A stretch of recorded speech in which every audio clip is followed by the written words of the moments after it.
BJP সাংসদ খগেনের স্ত্রী তৃণমূলে যোগদান, নির্বাচনের আগেই বড় খেলা। সামনেই রাজ্যে বিধানসভা নির্বাচন, নিজ নিজ ভোট কৌশলে নেমে পড়েছে সমস্ত রাজনৈতিক দলগুলি।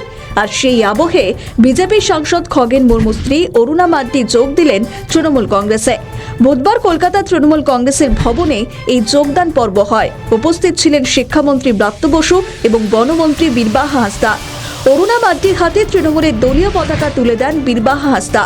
আদিবাসী সম্প্রদায়ের মহিলাদের হয়ে কাজ করবেন বলে জানান তিনি। উল্লেখ্য, মালদা উত্তরের বিজেপি সাংসদ খগেন মুর্মু। এদিকে অরুণা মাড্ডি এদিন তৃণমূল কংগ্রেসে যোগদান করে বলেন, দিদির কাজ ভালো লাগে, তাই মমতা বন্দ্যোপাধ্যায়, অভিষেক বন্দ্যোপাধ্যায়ের নেতৃত্বে তাদের কাজের জন্য আমি তৃণমূলে যোগদান করেছি। তিনি বলেন, আমি এতদিন সিপিএম এর হয়ে কাজ করেছি, যদিও কোনো ফ্রন্ট বা দায়িত্বে ছিলাম না।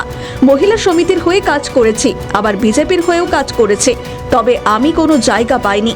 অরুণা মাড্ডি উল্লেখ করেন, আমি এসসি এসটি পিছিয়ে পড়া সম্প্রদায়, যারা অবহেলিত, যারা বিভিন্ন সুযোগ সুবিধা থেকে বঞ্চিত রয়েছেন, তাদের জন্য কাজ করতে চায়। এই কারণেই তৃণমূলে যোগদান করা। এরপর সাংবাদিকদের প্রশ্নের জবাবে খগেন মুর্মুর নাম না নিয়েই তিনি বলেন, প্রত্যেকের আলাদা আলাদা মত রয়েছে। উনি বিজেপিতে গিয়েছেন, ঠিক আছে, উনি তো সিপিএম থেকেই গিয়েছেন। মমতা বন্দ্যোপাধ্যায়, অভিষেক বন্দ্যোপাধ্যায়ের কাজ আমার ভালো লাগে, আমি আমার মনের মতো করে কাজ করব। একই পরিবারের দুজন আলাদা আলাদা দলের হয়ে কাজ করতেই পারে, সেটা হতেই পারে। আমার সঙ্গে রাজনৈতিক মতের অমিল হতেই পারে, তার যদি কখনো মনে হয় তিনি দল বদল করতেও পারেন। তৃণমূলে যোগ দিয়েই এবার বিস্ফোরক দাবি করলেন অরুণা মাড্ডি।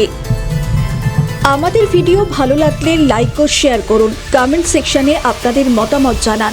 আরও ভিডিও পেতে আমাদের চ্যানেলটিকে সাবস্ক্রাইব করুন এবং প্রতি মুহূর্তে খবরের আপডেট পেতে প্রেস করুন বেল আইকন।